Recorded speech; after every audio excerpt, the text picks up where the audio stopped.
Long time no see. So I wanted to address this recent thing that's going on with suppressors. So if you're unaware, there's a big thing going on where back in January of 2026, the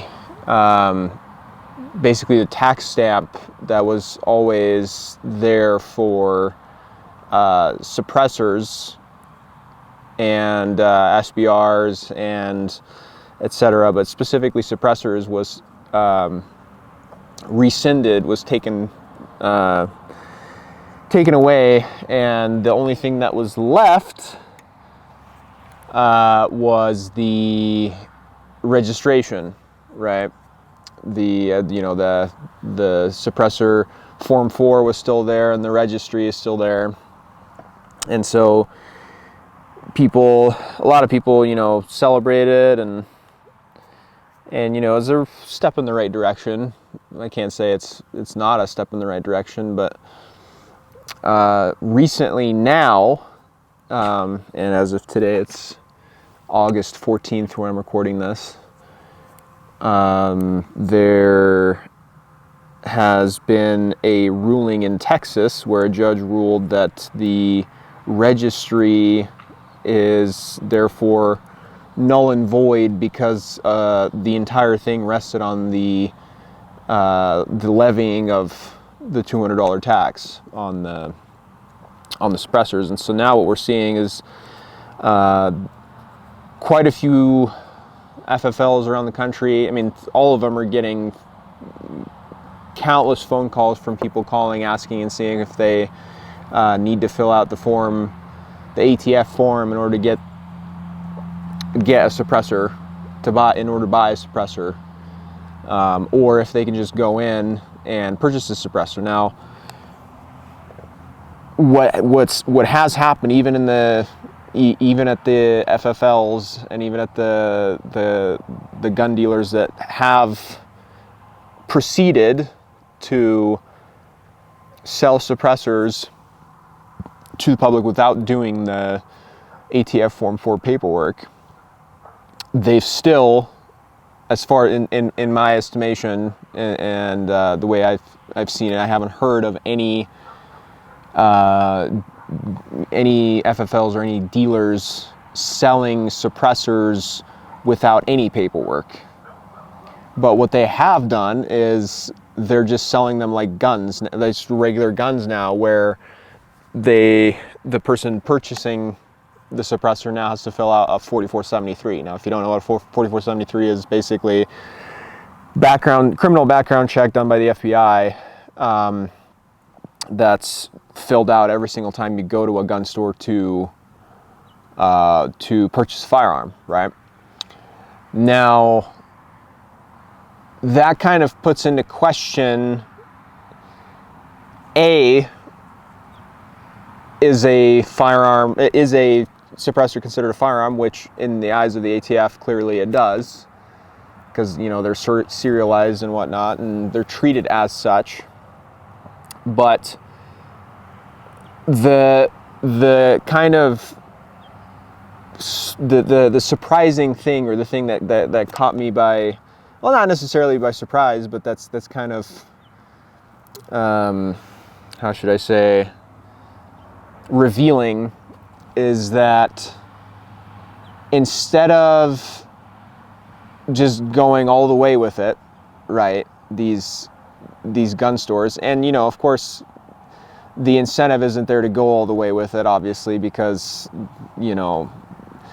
people don't want to go to jail and people don't want to get thrown in a cage and have their livelihoods ruined.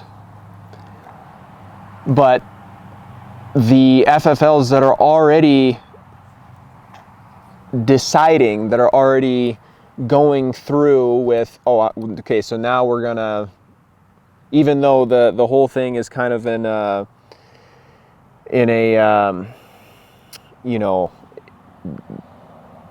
there's question marks everywhere. Like, nobody knows exactly how this is gonna go.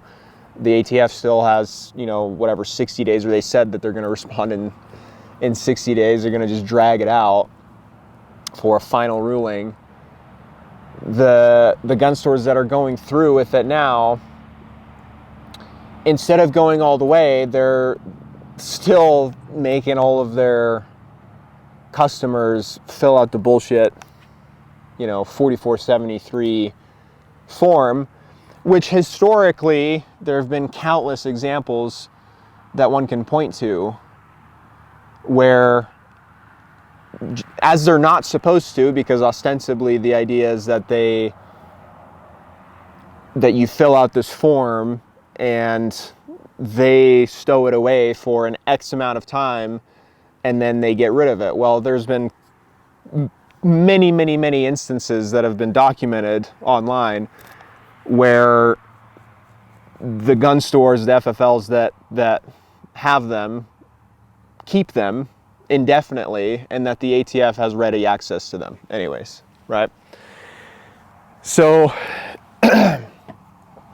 what this shows is, that there really isn't a major difference. Of course, with the Form 4, you have to fill out the, you have to get the okay from your local sheriff's department. You have to fill out your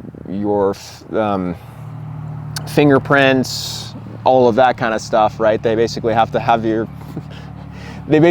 soul in order to get the damn suppressor. So there's a little bit less things that you have to fill out in the 4473, but it's still a registry, and it's still something that they keep indefinitely, even though they pretend like they don't, right? Especially now that they're done electronically. I mean, it's a complete lie that they that they keep them only for a certain amount of time and then they get rid of it. No, they're keeping it. They're keeping them, and they're keeping them indefinitely, and they're keeping them for the future for whatever reasons. Everybody who knows what's going on, they know why they're doing it. But what this kind of brings up in my mind, and this realization kind of hit me recently when I was, pondering about all this stuff, was that really we as a community, right, the gun community, all of the people who have FFLs, all of the people who have gun stores, all of the people who ostensibly say that they're pro-freedom, ostensibly say that they're pro-2A, all that kind of stuff, right? Anti-big government. You know who I'm talking about, right? Molon Labe, don't tread on me, etc., so forth. We're ultimately the people who maintain this power structure that lords over us and that demands us to comply with all of these unconstitutional things. And not only that, but it's incentivized, right? So these FFLs, they're incentivized in order to keep the status quo at least to the level of, for example, the 4473, right? As long as there's a form that, the person who's purchasing the gun has to fill out, they're incentivized to keep that structure, because otherwise there's no reason for you to actually have to go to these gun stores to get what you want, to get business, right? And so it's not exactly surprising that these gun stores would go from saying, okay, oh, no more Form 4, come on in, get your suppressor. Oh, but you still have to fill out this 4473, right? You still have to fill out this registry, because that's what it is, in order to get your suppressor. And you don't really see, like, you see a lot of people celebrating this as a win, and it is, like, it's a step in the correct direction, right? It's less, less paperwork, it's less unconstitutional stuff. But how much of a leap is it? Like, if we go from Form 4 to 4473, is it that big? Is it as big of a win? Like because that's the one thing has always kept me from purchasing a suppressor is, the fact that they're so heavily controlled. They're so, you can't resell them. You have to report when they're missing. You have to report where you live and who, all of that dumb shit, right? My question to you as the viewer is, how much of a win is this? And I think we're lying to ourselves if we say that we aren't the people who enable this kind of tyranny from happening. The Form 4s, the 44473s. If every one of these gun stores that is now selling 4473 suppressors would just say, you know what? No, we're just going to treat these suppressors just like any other muzzle device, right? We're just going to treat them like like a muzzle brake, like a flash hider, over the counter, no paperwork, nothing. If every single one of these gun stores did that, the whole thing would collapse overnight. Same with short barrel shotguns, same with short barrel rifles, the whole thing. Machine guns, destructive devices. Like if everybody just stood on business and everybody just said, you know what, we're not going along with this anymore, the whole thing would be over overnight, and there's nothing that they could do. There's no violent revolution necessary, and there's no